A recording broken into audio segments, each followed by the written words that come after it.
Oh, I goofed big time. A classic 10x blunder. You know who Grant Cardone is? He's an author. He wrote the 10x rule. It's a great book. I really dig it, especially the audio book because he reads it. It's my yearly hype machine. It gets me all revved up. And after a year or two of not listening to his book, I kind of need the motivation again. And I'm back hustling, listing more items every day after I listen to his book again. It might not float your boat. His book, his real estate empire, it's amazing. Pure rocket fuel.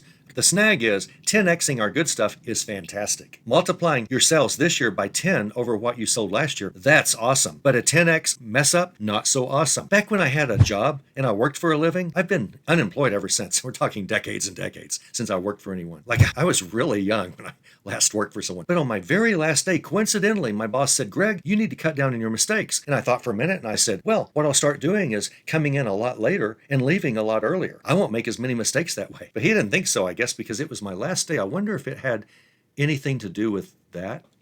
Here is my epic fail from eBay recently. I sold a collectible on consignment. Elderly neighbors down the street, like almost all my consignment items are elderly neighbors all over my neighborhood. I've told you before, they are gold. If you need free items to sell, if you don't have any money to buy inventory, start selling all your elderly neighbors' stuff because they have a bunch of stuff they want you to sell. They just have to learn this is what you do. I sold one of their collectibles. It was a $72 item. That's a nice sell, even if you're splitting it with a consignment client. $72, you'll take that any day. But I listed it for $7.20.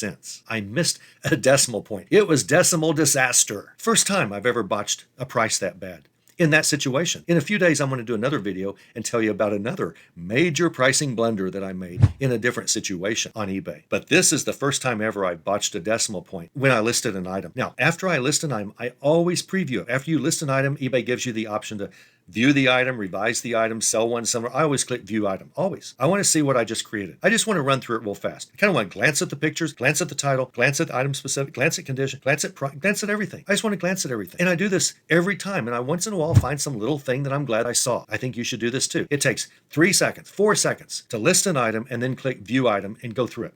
And I saw my pricing error. That thing should have been $72 and I listed it for $7.20. Actually, it should have been $72.95 and I listed it for $7.29. Whoa. I saw that price and I immediately went up to click revise item and it wouldn't let me. Something was wrong. eBay's got glitches once in a while. You know they do. Their software, a lot of it's based on the original early 2000 or late 1990 software. A lot of that code is still cobbled together with newer code. And so they get glitches. I thought, okay, well, there's a glitch. I got to edit this thing because I don't want someone to buy this for $7.29. It's a $72.95 item. So I clicked revise again and eBay wouldn't let me revise it. Come on, eBay. Of all times for you to have a glitch, I want to make edits to this. So I thought, well, I'll go to another computer. Maybe my cache is full or I don't know, but I need to get this price fixed, or maybe I'll go on my phone and fix it or whatever. But I went ahead and went to my seller hub and thought I'll try one more time to edit this. And I saw I just made a sell. Well, you know the rest, right? You know the punchline. I just sold that item. I couldn't edit fast enough for some buyer to have found this thing, this $72 item for $7.29. They bought it out from under me. They must have had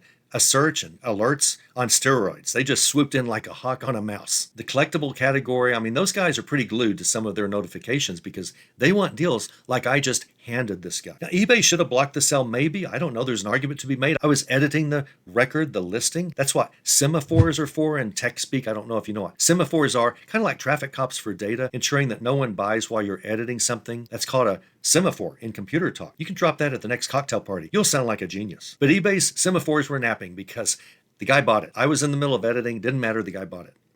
Sold at the wrong price, really wrong price, 10x wrong price. What if it were a 100x mess? What if it were a $720 item that I sold for $7.20? What would I do? Would I cancel the sell, get a ding, because I'd have to say why, pricing error, my fault, seller fault. I can't blame the buyer. I can't blame my neighbors. I'm the one that made a $720 mistake if I had made one that big, and then I'll get a negative feedback. Would I do that for $720? Would I take a negative feedback hit? It would be my first negative feedback. Is my first negative feedback to ruin my perfect 11, 12, 13,000 all positive feedback on the account I'm talking about? Is it worth a negative feedback to you to lose $720? It's not to me, and I'll tell you why. I'm in this for the long haul. I'm not in this for one sell. I'm not in this for one great sell. I'm not in this for one bad sell. I'm not in this for $720. I'm in this for millions over the years and years that I've sold on eBay and that I will continue to sell on eBay. I would never take feedback hit on this. I would never steal from my buyer that I made a deal with. I promised this buyer that I would sell this item to him at $7.29. Now, it was my mistake, but I made the promise. I entered into the contract. I'm the one that clicked list. I'm the one that made the mistake. I honor my word. What is your word worth? Is your word worth $72? Maybe it is. Maybe, for $72, you would keep your word and sell it to them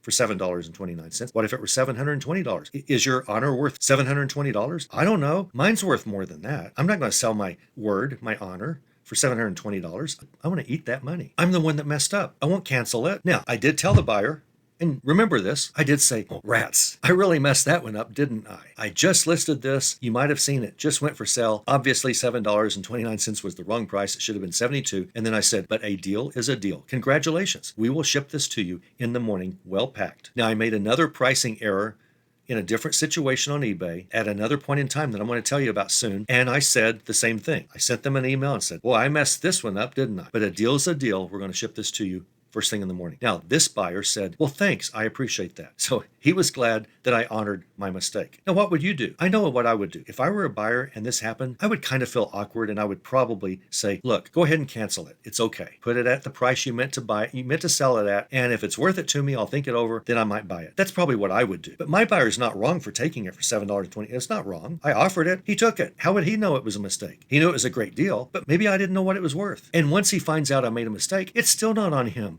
to give me back this item and say, it's okay if you cancel it. I won't give you negative feedback. Don't worry about it. He doesn't have to do that. He has no reason to do that. What I would do is probably do that. And if he were to do that and say, look, I understand it was a mistake. I thought it was a great deal. Yeah, but it was a mistake. Go ahead and cancel it. And I'll decide if I want to buy it at whatever price you want to list it at. And then me as the seller, I would cancel it and probably send him like 25% off. I'd relist it at 72, and then I would probably send him a 25% off coupon code for that item. Still give him a great deal because, hey, I'm far better off than I would have been. And he's got a great deal. It's a win situation. But the fact he didn't, great, no problem. I honor my word. Now, I'm not shorting my neighbors. They're going to see on their consignment record $72 sale, and I'm going to give them their part of a $72 sale. Now, what eBay fee am I charging? I'm charging whatever eBay fees are for this $7.29 sale. I'm not upping the fees to a $72 level of eBay fees. I wasn't charged that by eBay. That would be dishonest. It's not worth lying to save a few dollars on fees. Come on. If everyone were more honorable and told the truth and just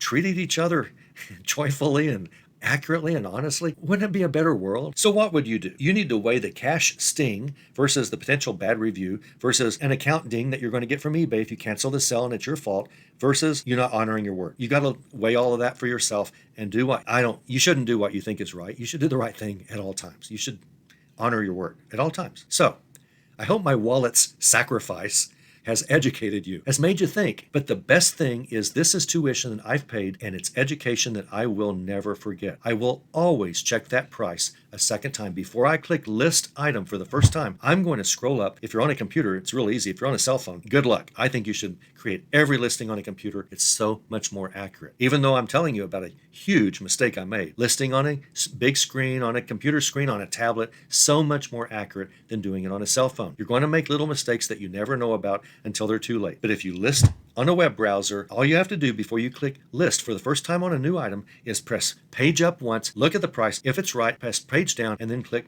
list it. That's all you have to do. Just one quick little look, and you've made sure that you'll never make a 10x or a 100x error. Again, I will never make this again. So this cost me a $72 sale. Whatever I'm out on a $72 sale with my consignment and eBay fees or whatever they were for $7, whatever I'm out, I paid tuition to learn a valuable lesson. I will never make a 100x mistake in my life in this situation because I'm always going to go up and look at that price again. It will never happen to me again. And to me, I feel great about that. This is cheap learning. I learned a cheap lesson. I'll never be out $720, and I'm only out whatever my neighbors get on a $72. That's all I'm out. It's nothing to learn this lesson, to never make a really big mistake in the future. I hope my wallet's sacrifice has educated you. Do a quick glance at your price before hitting list item. 1 second to dodge dollars of doom.